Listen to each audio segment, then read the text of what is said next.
ابھی مجاہدین میدان جنگ تک نہ پہنچے تھے کہ راستے میں ایک نہر آ گئی۔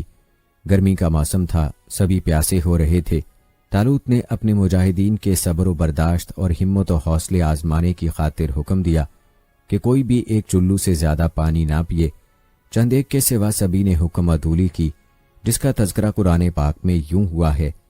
پھر جب طالوت فوجیں لے کر باہر نکلا تو اس نے کہا، یقیناً اللہ تم کو ایک نہر سے آزمائے گا، جس نے اس کا پانی پی لیا وہ میرا نہیں، اور جس نے اس کے پانی کو نہ چکھا وہ میرا ہے، مگر ہاں جو اپنے ہاتھ سے ایک چلو بھر لے، پھر ان میں سے سوائے چند کے سب نے اس سے پانی پی لیا۔ روایات کے مطابق یہ لشکر میدان جنگ پہنچا، وہ جنہوں نے جی بھر کر پانی پیا تھا خود میں مقابلے کی طاقت نہ پا کر الگ ہو گئے کہ یہاں ان کا مقابلہ جالوت نامی بہت قوی و دیوہیکل شخص سے تھا۔ اس کا لشکر بھی بہت بڑا تھا۔ طالوت کی مٹھی بھر مجاہدین کو، جن کی تعداد 313 تھی، جالوت اور اس کے لشکر سے خوفزدہ ہونا چاہیے تھا، لیکن انہوں نے کہا کہ حق باطل پر غالب آتا رہا ہے اور قلیل مجاہدین نے کفار کی کثیر تعداد پر فتح پائی ہے۔ روایات بتاتی ہیں کہ فلسطین کا حکمران جالوت اپنے طاقت اور کثیر لشکر کے زوم میں بنی اسرائیل کو ہر صورت میں غلام بنانے پر تیار تھا۔ طالوت مقابلے کی سکت نہ رکھتا تھا اور پریشان تھا۔ مجلس مشاورت بلوائی گئی اور وہاں یہ تجویز منظور کی گئی کہ بنی اسرائیل کا جو جوان جالوت سے مقابلہ کر کے اسے ہلاک کرے گا، اسے نہ صرف نصف سلطنت کا مالک بنا دیا جائے گا، بلکہ سردار طالوت اپنی خوبصورت بیٹی عینیا کی شادی بھی اس سے کر دیں گے۔ یہی زمانہ تھا کہ جب بنی شمویل کو بشارت ہوئی تھی کہ یسع طبقات ناصری میں یہ نام انسا اور قصص الانبیاء میں عشاء درج ہے کا چھوٹا بیٹا طالوت کی وفات کے بعد بنی اسرائیل کا حکمران ہوگا، اور اس سے بڑھ کر ایک اور اعزاز اس کا منتظر ہے، اور وہ یہ ہے کہ اللہ نے نبوت کے لیے بھی اسی کو منتخب فرمایا ہے۔ لیکن داؤد علیہ السلام ایک عرصے تک مستقبل کے اس خوبصورت لیکن ذمہ دار دور سے بے خبر جنگلوں میں بھیڑ بکریاں چراتے رہے اور ساتھ ساتھ اپنے دل پسند مشغلے میں بھی محو رہے۔ روایات بتاتی ہیں کہ داؤد علیہ السلام فلاخن چلانے میں مہارت رکھتے تھے۔ ان کے پاس ہمہ وقت ایک لاٹھی، فلاخن اور ایک تھیلی میں چھوٹے چھوٹے پتھر ہوا کرتے تھے۔ ان کے فن نشانے بازی میں مہارت کا علم بنی اسرائیل کو بھی تھا۔ وہ کہا کرتے تھے، داؤد علیہ السلام کے فلاخن کا نشانہ بننے والی چیز ریزہ ریزہ ہو جاتی ہے۔ ان کی بہادری کے قصے بھی مشہور تھے۔ یہ بات بھی عام تھی کہ وہ جنگل میں شیر پر سواری کیا کرتے تھے۔ روایات میں آتا ہے کہ ایک روز وہ بکریوں کو لے کر جنگل کی طرف جا رہے تھے کہ ایک پتھر سے آواز آئی، اے داؤد، میں وہ پتھر ہوں جسے ہارون علیہ السلام نے اپنے دشمن کو قتل کیا تھا، مجھے اٹھا لیجئے، میں کسی دن آپ کے بھی کام آؤں گا۔ داؤد علیہ السلام کی حیرت فطری امر تھا، بہرحال وہ پتھر کی فرمائش رد نہ کر سکے اور اسے اٹھا کر اپنے تھیلے میں ڈال لیا۔ اسی راستے پر چند قدم چلے ہوں گے، ایک اور پتھر نے صدا دی، میں موسیٰ علیہ السلام کا پتھر ہوں، میں وہ پتھر ہوں جسے انہوں نے اپنے اور اپنے خدا کے دشمن کو ہلاک کیا تھا، مجھے اٹھا لیجئے، کسی روز میری ضرورت آپ کو بھی پڑ سکتی ہے۔ داؤد علیہ السلام حیرت زدہ تھے کہ ایک عرصے سے ان کا جنگل میں آنا جانا لگا ہے، لیکن کبھی ایسا نہ ہوا جو کچھ آج ہو رہا ہے۔ اسی فکر میں وہ چلے جا رہے تھے کہ ایک اور پتھر کی آواز نے انہیں رکنے پر مجبور کیا۔ اے داؤد علیہ السلام، میں اللہ کے نبی داؤد علیہ السلام کا پتھر ہوں، میں ہی وہ پتھر ہوں جس سے آپ جالوت کا خاتمہ کر کے سلطنت ہی نہیں نبوت کے بھی حقدار ہوں گے۔ آپ پر حیرت و استعجاب کی کیفیت تو یقیناً طاری تھی، لیکن آپ خوف زدہ نہ تھے۔ آپ نے وہ تیسرا پتھر بھی اٹھا کر اپنے تھیلے میں ڈال لیا۔ ابھی وہ پتھر بقیہ دو پتھروں سے ٹکرایا ہی تھا کہ داؤد علیہ السلام کے دیکھتے ہی دیکھتے تینوں پتھر ایک دوسرے میں ضم ہو کر ایک بڑے پتھر کی شکل اختیار کر گئے۔ داؤد علیہ السلام ان معجزوں سے اندازہ لگا چکے تھے کہ اللہ ان کے سپرد کوئی اہم ذمہ داری کرنا چاہتا ہے۔ اس تحیر کی فضا کو قائم ہوئے زیادہ دیر نہ ہوئی تھی کہ بادشاہ طالوت کی جانب سے کی جانے والی پیشکش کی آواز ان کے کان میں بھی پڑی۔ منادی کرنے والا ایک ہی اعلان بار بار دہرائے جا رہا تھا۔ اعلان سنتے ہی انہیں پتھروں کی گفتگو یاد آئی اور وہ فوراً ہی بادشاہ کے دربار میں حاضر ہوئے اور اسے بتایا کہ میں ہی وہ نوجوان ہوں جو جالوت کو قتل کر کے اس کا سر آپ کے قدموں میں لا رکھے گا۔ ہاں، آپ کو بھی اپنے وعدے کا پاس کرنا ہوگا۔ داؤد علیہ السلام کے لہجے میں ایسی فیصلہ کن قوت موجود تھی کہ بادشاہ کو یقین ہو گیا کہ یہ شخص جو کہہ رہا ہے ضرور کر دکھائے گا۔ اس نے کہا، مجھے اپنا وعدہ یاد ہے، تم جہاد کی تیاری کرو۔ کہتے ہیں بنی اسرائیل اور جالوت کی فوج ایک وادی میں جمع ہو رہی تھی جالوت کا عظیم لشکر اور جنگی ساز و سامان اور گھوڑوں کی تعداد طالوت کے لشکر کی ہمت پست کرنے کے لیے کافی تھی، لیکن طالوت اپنے مجاہدین کی ہمت بڑھا رہا تھا۔ جالوت طالوت کے مقابلے میں کم عمر بھی تھا، قداور بھی اور زبردست ڈیل ڈول کا مالک بھی۔ اس کا سارا جسم پیتل کی زرہ نے محفوظ کر رکھا تھا، سر پر بھی پیتل ہی کا مضبوط خود پہن رکھا تھا۔ اس کے پورے جسم میں صرف آنکھیں ہی کھلی تھیں، باقی تمام جسم دھاتوں کے نہ ٹوٹنے والے حصار میں مقید تھا۔ دوستو، روایات میں جالوت کے قد و قامت اور لباس کی تفصیل یوں بتائی جاتی ہے۔ اس کا قد 6 ہاتھ اور 1 بالش تھا اور اس کے سر پر پیتل کا خود تھا اور وہ پیتل ہی کی زرہ پہنے ہوئے تھا جو تول میں 5000 پیتل کی مسکال کے برابر تھا، اور اس کی ٹانگوں پر پیتل کے 2 شاک پوش تھے اور اس کے دونوں شانوں کے درمیان میں پیتل کی ایک برچھی تھی۔ اس کے بھالے کی چھڑ ایسی تھی جیسے جولاہے کا شہتیر، اور اس کے نیزے کا پھل جو 600 مسکال لوہے کا تھا۔ میدان جنگ پہنچ کر جالوت نے للکارا، کوئی ہے جو میرا مقابلہ کرنے کی جرت کرے اور مجھے ہلاک کر کے اپنے بادشاہ کی طرف سے اعلان کیے گئے انعام کا حقدار ٹھہرے؟ جالوت کا حلیہ اور پھر دبنگ آواز، کسی میں اس للکار کا جواب دینے کی جرت نہ ہوئی۔ جالوت نے چند مرتبہ اپنی بات دہرائی اور جواب نہ پا کر اکڑتا ہوا واپس ہوا۔ یہی وہ لمحہ ہے کہ طالوت کے لشکر میں ہلچل پیدا ہوئی۔ لشکر کی پچھلی صفوں سے ایک نوجوان جس کا جسم زرہ سے آزاد اور سر خول سے بے نیاز تھا سامنے آیا اور جالوت کو للکارا۔ جالوت اس نوجوان کو دیکھ کر ہنسا، کیا میں کوئی کتا ہوں جو تو ایک لاٹھی لیے میرے مقابل آیا ہے؟ داؤد علیہ السلام کا جواب یہی تھا کہ ہاں، میرے نزدیک تیری حیثیت ایک کتے سے زیادہ نہیں ہے، تیرے لیے میری یہ لاٹھی کافی ہے۔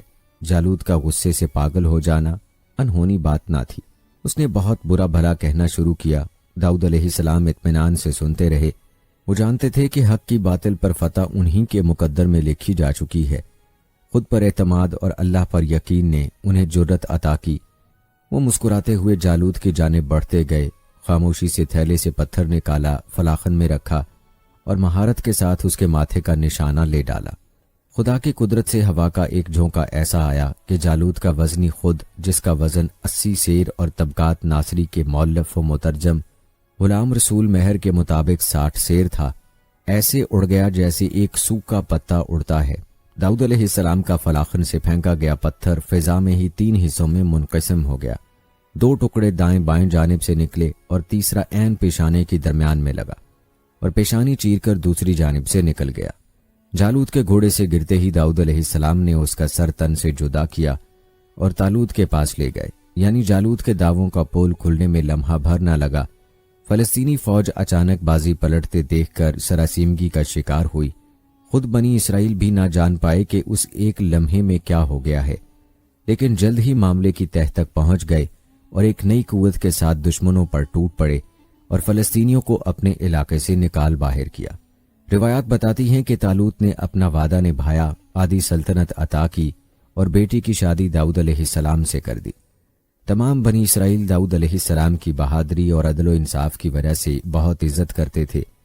حکومت کے نظم و نسق میں بہتری کے لیے انہوں نے کچھ ایسے اصول و ضوابط تشکیل دیے جو مملکت کی مضبوطی اور عوام کی فلاح و بہبود سے تعلق رکھتے تھے۔ عوام جان گئے کہ اب انہیں جو حکمران میسر آیا ہے وہ ان کا بہی خواہ ہے۔ کہتے ہیں داؤد علیہ السلام کی مقبولیت اعلیٰ انتظامیہ ہی نہیں، خود طالوت کی نگاہوں میں بھی کھٹکنے لگی۔ طالوت نے آپ کو راستے سے ہٹانے کا منصوبہ بنایا، لیکن وہ اس کے اپنے بیٹے یوتن کی وجہ سے ناکام ہو گیا، کیونکہ وہ جانتا تھا کہ اس کا باپ احسان فراموش کا مرتکب ہو رہا ہے۔ داؤد علیہ السلام کے علم میں یہ بات آئی تو انہیں بہت افسوس ہوا۔ ان کی بیوی انیا بھی باپ کی اس حرکت سے شرمندہ تھی۔ اس نے آپ کے دل سے اس افسوسناک صورتحال کو مٹانے کی کوشش کی۔ آپ وقتی طور پر راضی ہو گئے، لیکن آپ جان چکے تھے کہ یہ سلطنت و بادشاہت آپ کی زندگی کا مقصد نہیں ہو سکتا۔ ایک روز آپ نے خاموشی کے ساتھ سب کچھ چھوڑ کر گمنامی کی زندگی میں قدم رکھا۔ بنی اسرائیل اپنے بادشاہ کی اس حرکت سے ناراض تھے۔ روایات بتاتی ہیں کہ طالوت کی بادشاہت ختم ہوئی تو بیٹے یوتن نے دل برداشتہ ہو کر خودکشی کر لی۔ اینیا بھی آپ کی جدائی کے صدمے سے جاں بر نہ ہو سکی۔ بنی اسرائیل آپ علیہ السلام کی تلاش میں سرگرداں تھے۔ آخر انہوں نے آپ کو پا لیا۔ ان کے مجبور کرنے پر آپ ان کی سلطنت کی ذمہ داری سنبھالنے پر راضی ہوئے اور دین اور دنیا کے کاروبار ساتھ ساتھ چلنے لگے۔ دوستو، یاد رہے کہ اللہ تعالیٰ انعامات و اکرام بھی ظرف کے مطابق ہی عطا کرتا ہے۔